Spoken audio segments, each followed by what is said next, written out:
Bonjour, nous continuons à interviewer les personnalités francophones qui sont à Yerevan en marge du 17e sommet de la francophonie. Notre invité est Paul Kagamé, président du Rwanda.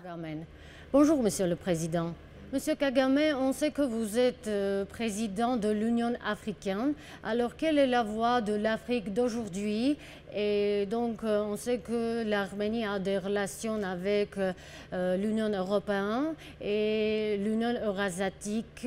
Est-ce que l'Arménie peut être un point de dialogue entre votre pays et entre le reste? Africa is very diverse. It has many countries, about 56 countries as a continent. But they are increasingly coming together, united around a common purpose. Africans have many similarities, challenges, opportunities. And we want to integrate more, speak with one voice, and that influences how we relate to the rest of the world as well. So I'm sure Armenia has entrance to the continent. First, the way it might relate to individual countries of our continent, and by that it becomes part of a relationship that links Armenia to Africa as well. So in the same setting that you have, Armenia has with Europe and has with Asia, it is possible to have it with Africa. And in which way? It is to be determined by Armenia itself. What does it want, or what does Africa want with a relationship with Armenia? And I said there are different countries. In Africa, bilateral relations are encouraged, are a possibility, but as well as with this unified continent, it relates with many other continents as well. So how Armenia fits into that is something that can be worked on either side.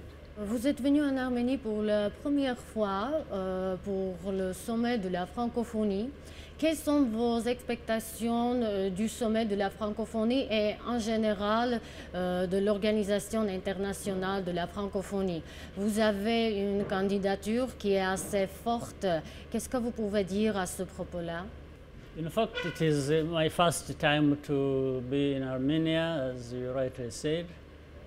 It's also my first time to attend a Francophone summit, much as my country has been a member of Francophonie from the beginning, when the organization started.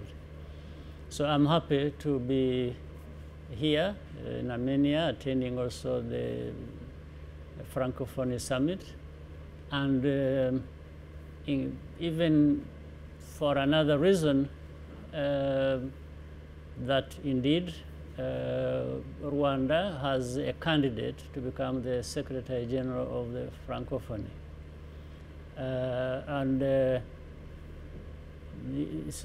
She's not just a candidate of Rwanda, she's also a candidate of the African continent, because the African continent endorsed her as the candidate for Francophonie, Secretary General. So the chances are very high that she will be elected to the Secretary General position. It's not only Africa that has supported her, it's also the rest of the Francophonie. She enjoys the majority support. So in most cases, this is going to take her through. And of course, Francophonie, as I mentioned, we are part of it since the beginning. Yes. And in fact, we belong to both, like either we belong to Francophonie, we also belong to the Commonwealth, just as Canada does and a number of other countries. There are many countries here present that belong to many organizations like that.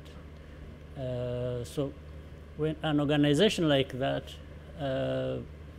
is built around values, and on these values they build relationships, they build economic, social, political, diplomatic understandings, and this is the importance of belonging to such organizations, and that is what they serve.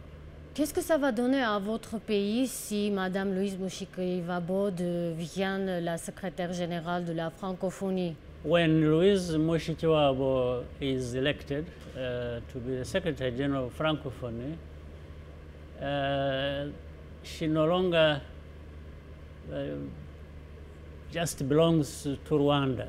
She belongs to Francophonie as a family of countries. So she won't be serving Rwanda as her country. She will be serving Rwanda as a member of the Francophonie together with others. This is what we do. But indeed, each member is actually supposed to contribute to the success of the Secretary General, which means the success of the Secretary General is the success of the organization of Francophonie.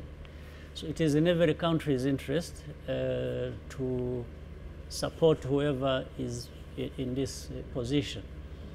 So we will very strongly support her, bearing that in mind, that we are not just supporting a Rwandan whom we fronted as a candidate, but we will be supporting her to support Francophonie's well-being, so that we continue to develop the organization and therefore benefit the members of the organization. It is only in this manner that we wish to see it go forward. Thank you, Mr. President. And your message to Armenian public? Oh, the Armenian public, we would say, first of all, thank you to the hospitality that we have enjoyed since we arrived here. Also happy to learn about the country, the culture, the history, which seems to be, from what we have seen or from what I have read, very rich culture and history. Therefore, Armenia has a lot to offer, not only to itself, but to others as well. And in this case, we can see that benefiting Francophonie as a wider community of this world we live in. Thank you. Thank you for accepting our invitation, Mr. President. Notre invité était Paul Kagamé, président du Rwanda.